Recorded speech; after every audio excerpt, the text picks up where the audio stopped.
పురుషుడు చేయకూడనివి: 1. పిల్లలు చూస్తుండగా భార్యతో చనువుగా ఉండరాదు.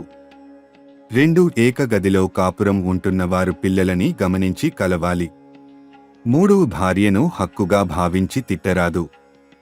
4. ఆమె బంధువులతో చీటికిమాటికి కయ్యానికి కాలుదొవ్వరాదు. 5. భార్య వడ్డించే పదార్థాలను విమర్శించరాదు. 6. ఇంటిని భార్య జైలుగా భావించే పరిస్థితులు లేకుండా వారానికి ఒకసారి అయినా బయటికి తీసుకువెళ్ళాలి. 7. పిల్లలతో సరళ సంభాషణలు చేయాలి. 8. భార్యకి ఎంతో కొంత ఆర్థిక స్వేచ్ఛ ఇవ్వాలి. 9. ఆమె అభిప్రాయాల్ని గౌరవించాలి.